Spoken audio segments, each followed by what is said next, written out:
Today we will be installing the next fluid tanks on a 2008 Hyper Motard. This thing is almost 10 years old and its brake and clutch systems need some Rizoma love. Alright, let's go over the things that we're going to be using for this install. We have the Bike Master brake bleeder, our next fluid tanks, front brake, clutch, and rear, 2 required mounting brackets, Motool RBF 600 fluid, rubber gloves, razor, 6mm inner diameter tubing and matching clamps, a tiny nail, rags, pliers, box end wrenches, and sockets that fit the setup. Each of these tanks come with a few nipples. Look at your setup and how you want to mount the tanks. This Ducati is running Brembo equipment, so I'm going to use the 90-degree 6mm nipple. And after it's in, it should rotate freely. First, I like to make sure that I have all the proper tools on the bench. This bike has a hydraulic clutch and radial mount master cylinders. This means we'll have a few more bleed positions. Okay, we have all the tools for the old brackets and the new ones. Bleeders on the clutch and front brake master cylinders, clutch slave cylinder, both front calipers, and finally the rear caliper. Before we open any fluid, make sure to cover your painted surfaces with a rag. I'm going to start with the clutch side by pulling the stock bracket. It's always advisable to add a drop of blue Loctite to any and all screws and bolts.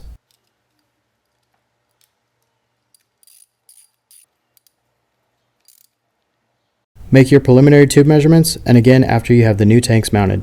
Remember, measure twice, cut once. To get the stock tank off, I grab a rag, pull the clamp, and twist the tube off so I don't have to drain the tank.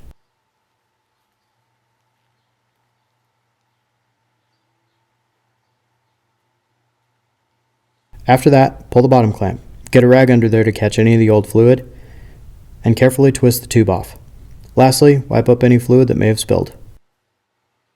Now, simply install your new tubing and clamps, making sure not to kink the line.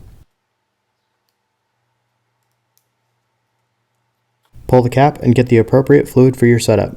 The Hyper calls for DOT4 fluid, so I'm using RBF 600. Remember that tiny nail? It's to open your brake fluid. The trick is to not cut the whole foil out of the bottle. Instead, cut a small hole on one side and poke some vent holes on the other. This will allow the fluid to pour without glugging. Get a rag and add fluid. Some bikes call for mineral oil, so check your owner's manual. Put your wrench and tube on the bleed valve. I'm using the Bike Master bleeder kit, but you can do this the old-fashioned way too.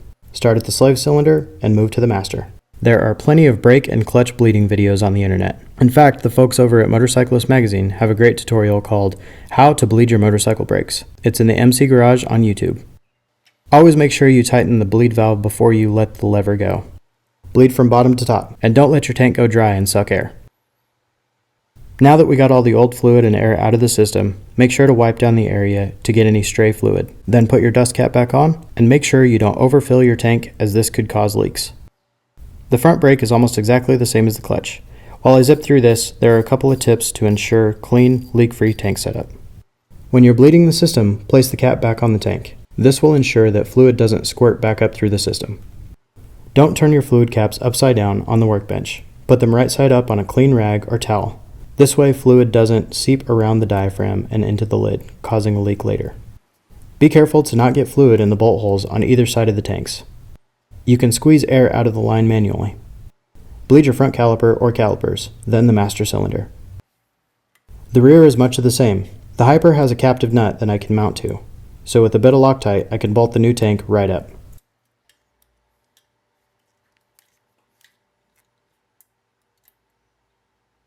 Squeeze, then bleed the system. And we're done! The Rizoma Next tanks really clean up the look of the Hyper, and the clear tubes help you keep an eye on the status of your bike's hydraulic systems.